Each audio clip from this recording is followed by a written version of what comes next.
warahmatullahi wabarakatuh. Jadi pagi hari ini kita belajar mengenai pemeriksaan tanda vital dan pemeriksaan fisik umum ya. Jadi pemeriksaan tanda vital ini adalah rangkaian dari pemeriksaan keseluruhan pada pasien ya.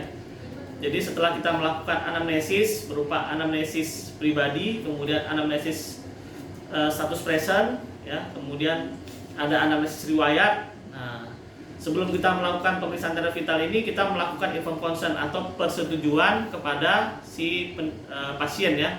Artinya kita meminta persetujuan dulu kepada pasien bahwa kita akan melakukan pemeriksaan fisik ya. Nah, kemudian setelah itu kita lakukan persiapan dengan cara cuci tangan ya. Nah, setelah itu kita melakukan pemeriksaan tanda vital. Jadi yang dimaksud dengan tanda vital ini adalah tanda yang vital pada tubuh kita, di mana jika tanda vital ini nanti tidak normal nilainya, maka itu menunjukkan satu kelainan di dalam tubuh kita sendiri. Nah, yang termasuk dalam pemeriksaan tanda vital ya, jadi menurut textbook itu ada berbagai macam textbook. Pertama itu adalah tingkat kesadaran ya. Nah, tingkat kesadaran ini dibagi-bagi, mulai dari sadar penuh yang disebut dengan kompos mentis, nanti ada urutan-urutannya ya. Kompos mentis, ada yang disebut dengan penurunan kesadaran, somnolen, koma dan sebagainya. Nanti bisa dilihat di textbook. Nah, kemudian kondisi umum misalnya orangnya tampak lemah atau tampak kesakitan dan segala macam, itu harus kita perhatikan ya. Kemudian apalagi yang kita lihat adalah visual analog scale atau bagaimana kondisi nyeri seseorang. Kenapa itu dinilai? Karena nyeri yang membuat sebagian besar pasien itu datang menjumpai kita ya. Nah, kemudian apalagi tinggi badan, berat badan. Nah, itu penting, itu tanda vital. Nah, setelah kita ukur semua itu, kita mulai melakukan pengukuran. Nah, yang ini adalah pengukuran yang biasa dilakukan. Pertama itu biasanya kita lakukan pengukuran temperatur. Kenapa temperatur duluan kita lakukan? Karena temperatur itu membutuhkan waktu yang relatif lebih lama ya. Apalagi kita menggunakan termometer yang manual atau air raksa. Itu membutuhkan waktu sekitar 5 sampai dengan 10 menit.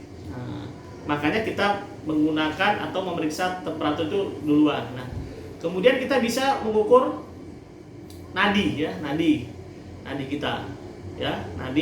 Kita ukur di nadi-nadi perifer ya. Nah, misalnya di radialis atau di tangan, kemudian di leher dan sebagainya. Yang penting bisa teraba nadinya ya. Nah, untuk temperatur tadi nilai normalnya antara 36,5 sampai dengan 37,5 itu normalnya.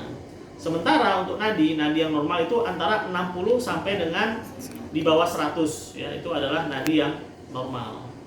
Selanjutnya kita ukur yang namanya pemeriksaan pernapasan ya, frekuensi pernapasan. Nah, frekuensi pernapasan ini kita ukur ya kan, kita melihat pergerakan dinding dada. Ya, nanti akan kita praktekkan seperti apa ya. Pergerakan dinding dada kita ukur, nilai normalnya antara 16 sampai dengan 24 kali per menit. Ya, itu bisa kita lihat ya. Nah, kemudian setelah itu kita melakukan pemeriksaan tekanan darah ya, dengan memasang manset atau cuff sphygmomanometer pada tangan ya, pada sebelah kanan tentunya. Nah, jadi itu nilai normalnya antara 120 untuk nilai sistol ya kan, di bawah 120 sampai dengan 100 untuk sistol, dan antara 60 sampai dengan di bawah 80 itu untuk diastol. Itu adalah nilai normalnya ya. Jadi itu adalah pemeriksaan tanda vital. Jadi tanda vital ini nanti bisa menggambarkan bagaimana kondisi fisik dari tubuh kita ya secara umum.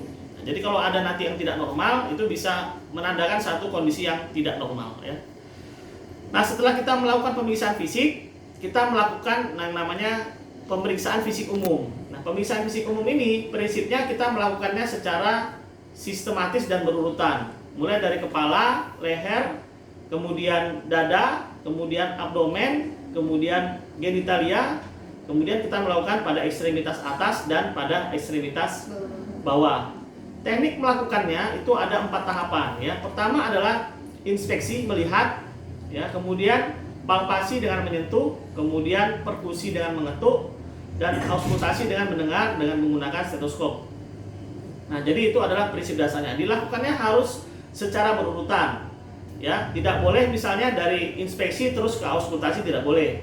Artinya harus berurutan, dari mulai inspeksi, kemudian palpasi, kemudian perkusi dan auskultasi, dan dilakukan secara runut ya. Artinya dari kepala, leher, dada, kemudian perut ya, kemudian genitalia, kemudian ekstremitas atas dan ekstremitas bawah. Tidak boleh melakukannya lompat-lompat, misalnya dari kepala ke ekstremitas tidak boleh ya. Nah, jadi itu adalah prinsip dasar dari pemeriksaan tanda vital dan pemeriksaan fisik umum. Oke, kalau Anda menyukai channel ini silahkan subscribe dan bunyikan loncengnya. Terima kasih.